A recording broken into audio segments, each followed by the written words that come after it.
Despite losing two games to playoff contenders, is it crazy that I'm happy with the results of these games? It sucks that we are losing, yes, but the fact that we are keeping these games close to an extent has to be a good thing. We lost by one to the Nuggets, where we easily could have won the game if we cleaned up some of our fundamentals. It's granted that the Nuggets did not have Jamal Murray, but they are still a competitive ass team without him, and they still got the reigning MVP. The game against the Warriors was a little different.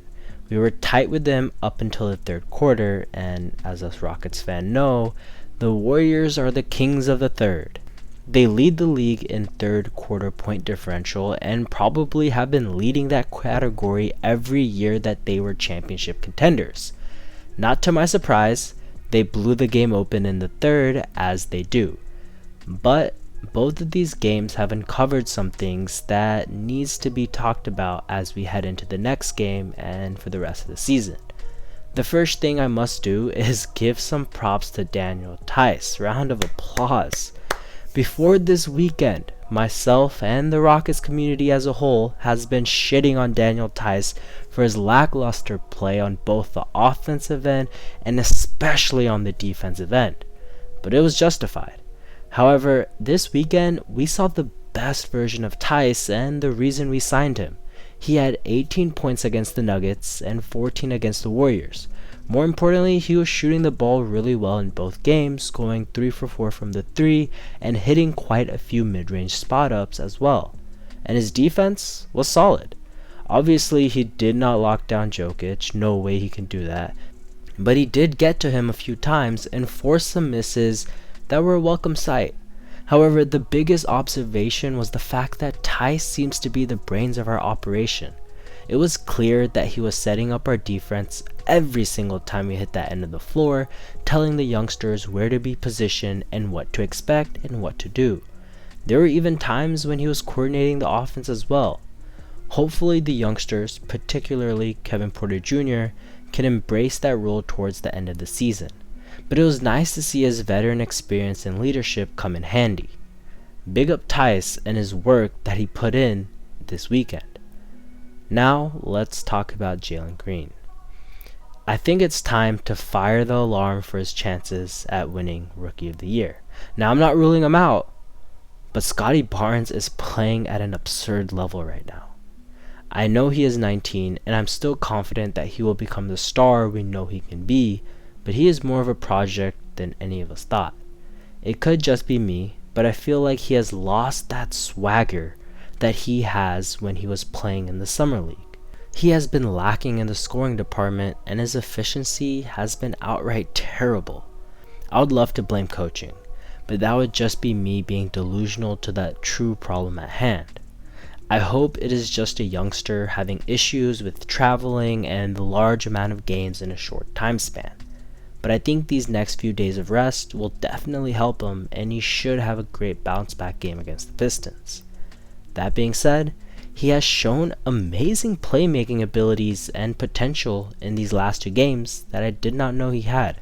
His shot has been off, but it is very encouraging to see that he is still being aggressive in getting to the hoop and then dishing the ball to his teammates. He has had quite a few elite level passes that get you really excited to see where he can take his game. I don't think he can be a point guard in the NBA, but he can still be a high level playmaker who uses his scoring and presence to suck defenders inside and then make passes off of that. The biggest reason to his struggles in the NBA, in my opinion, has been how NBA level defenses are approaching Jalen Green. I've never seen an NBA team put so much focus on a rookie whenever he touches the ball. I would say it is pretty silly, but at the same time, it's working. Ideally, you want Green to attack mismatches, but whenever he gets a mismatch, the help side defender is already in position with his eyes locked onto Green. To an extent, the help side defender even overcommits to helping and leaves his defender fairly open. Or in the pick and roll, where both defenders are moving towards Green, leaving the roller to the help side and focus on shutting him down, essentially a double team. It is truly weird. Tate has been fantastic all season long. He dropped a double-double against the Warriors of 21 points and 10 rebounds and had a solid game against the Nuggets as well. He has been our most consistent player by far throughout the entire season and is honestly showing his value to this team. KJ has also been great and honestly should have his rotation minutes locked and secured even upon the return of Daniel House. Now let's talk about LP. After having some struggles as the starter, he returned to the bench for both games. It served him well to understand what it takes to be a starter in the league and playing against that level of competition, but he looks better on the bench, at least so far. I still think he should start because he is just that good of a damn player. But I'm going to trust Silas and company on this one, and especially his development. Out of everything he has done, his passing, his defense, his post scoring, the most impressive thing to me has been his 3-point shot. He hit both of his threes, but there were a series of threes that did not count because of dead ball fouls. If he can translate his 3-point success to the free throw line, he is going to be stuffing the stat sheet sooner than we all expected. He still struggles with quicker guards, but you can actually tell that he is getting smarter with his defensive placement and stance. Slowly but surely, LP is adjusting to the NBA speed and level. It sucks that we have to wait a few years to actually see his full potential, but I guess we gotta enjoy the process. The last guy I want to talk about is Christian Wood. He really disappointed me against the Warriors. It was just sad. Maybe he was hurt or maybe he was sick, but he was just not there mentally at all. In 24 total minutes, he had 4 points and 1 rebound. In the entire first half of the game, where the game was close and there was back and forth between the Rockets and the Warriors, he had 0 points, 0 rebounds, 0 assists. He's 0. He goose-egged the entire first half. The worst part was he was passing up very open 3-point shots, very open mid-range shots, and was failing to take advantage of mismatches against guards. My only spite with Wood thus far into the season was his free throw shooting, but now I just don't know his future with this team. But the fact that Daniel THEIS and many of the other players and coaches have kind of talked about this worries me. And it was noticeable. And that is not what you should expect from your leader. He should not mentally check out.